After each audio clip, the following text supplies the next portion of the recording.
Wait பண்ணுங்க, வீடியோவை skip பண்ணாதீங்க. ஒருவேளை இந்த வீடியோ உங்களுக்கானதா இருக்கலாம். நீங்க ஒரு பர்சனை லவ் பண்ணிட்டு இருக்கீங்க இல்லையா, அந்த பர்சன் உண்மையிலே உங்களுக்கானவர் தானா? நீங்க ஒரு லவ் கொடுத்துட்டு இருக்கீங்க இல்லையா, அதே லவ் திருப்பி உங்களுக்கு கிடைக்குதா? இந்த ரிலேஷன்ஷிப் மேரேஜ் வரைக்கும் போகுமா? நீங்க சரியான பாதையில தான் போயிட்டு இருக்கிறீங்களா? இப்படி எல்லாத்தையும் டேரட் கார்டு மூலமா நம்ம தெரிஞ்சுக்கலாமா? நான் தான் உங்கள் Padma Thangamani, grapho analytical therapist, tarot card reader.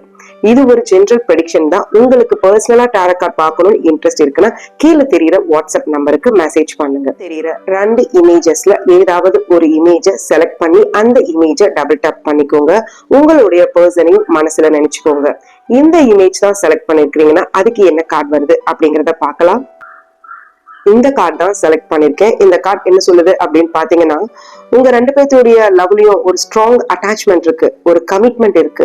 ஆனா உங்களுக்குன்னு ஒரு பிரச்சனை எப்படின்னா, 2 பேருமே அடிக்கடி மிஸ் அண்டர்ஸ்டாண்ட் பண்ணிக்கிறீங்க. இந்த மிஸ் அண்டர்ஸ்டாண்ட் மூலமா உங்க லவ் டிஸ்கனெக்ட் ஆகிறதுக்கான கூட வாய்ப்புகள் இருக்கு. சோ லவ்ல கொஞ்சம் பொறுமையா இருக்கணும். அதே மாதிரி 2 பேருமே ரொம்ப பொசசிவா இருக்கீங்க. நீங்க அவங்க மேலையும் அவங்க உங்க மேலையும் ரொம்ப பொசசிவா இருக்கிறதுனால எப்பயுமே இந்த காதல்ல சந்தேகம் இருந்துகிட்டே இருக்கு. இந்த காதலை பொறுத்த வரைக்கும் நீங்க ஹோல்டு பண்ணிக்கிட்டே இருந்தாதான் இந்த லவ் கண்டினியூ ஆகும். நீங்க ஒருவேளை ஒரு சின்ன சண்டை ஒரு பிரேக்கப் ஆயிட்டா கூட இந்த லவ் டிஸ்கனெக்ட் ஆயிடும். சோ ரொம்ப கேர்ஃபுல்லா இருக்கணும். அதே மாதிரி உங்க 2 பேர்த்தோடைய டெசிஷன்லயும் ரொம்ப கேர்ஃபுல்லா இருக்கணும். ஏன்னா உங்க டெசிஷன் சில டைம் உங்க லைஃபையே கெடுக்கிற மாதிரி அமையும். சோ டெசிஷன் எடுக்கும் போது 2 பேரும் பார்த்து யோசிச்சு முடிவுகளை எடுங்க.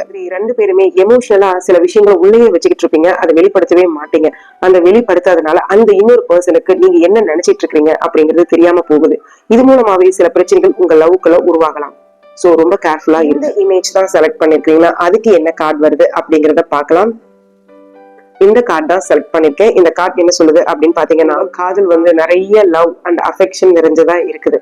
ரொம்ப ஒரு சந்தோஷமான காதலா அமைஞ்சிருக்குது. இப்போ இது இருக்கிற ஸ்டேஜ் எப்படின்னா நெக்ஸ்ட் லெவலுக்கு போயிடுச்சு. அதே மாதிரி உங்களுடைய கெமிஸ்ட்ரி அண்ட் லவ் ரொம்ப அதிகமா இருக்கு. எப்பயுமே உங்க லவ்ல ஒரு எக்ஸைட்மெண்ட் இருந்துகிட்டே இருக்கும். ரொம்ப ஹாப்பியா இருப்பீங்க. ஆனா உங்ககிட்ட ஒரு பெரிய டிராபேக் என்ன அப்படின்னு கேட்டீங்கன்னா, 2 பேருமே கரெக்டான டைம்ல கரெக்டான டெசிஷனை எடுக்க மாட்டீங்க. சில நேரம் நீங்க எடுக்கிற முடிவுகள் உங்களுக்கே வில்லங்கமா முடியும். சோ டெசிஷன் எடுக்கும் போது பார்த்து டெசிஷன் எடுங்க. சில நேரம் நீங்க 2 பேரும் கம்யூனிகேட் பண்ணிக்கிறது இம்மெச்சூரிட்டியா இருக்கும். அதாவது கரெக்டா அதை செய்யலாமா வேண்டாமான்னு 2 பேருமே கரெக்டான முடிவு எடுக்க மாட்டீங்க. சோ உங்களுடைய கம்யூனிகேஷன்ல ரொம்ப ஜாக்கிரதையா இருங்க.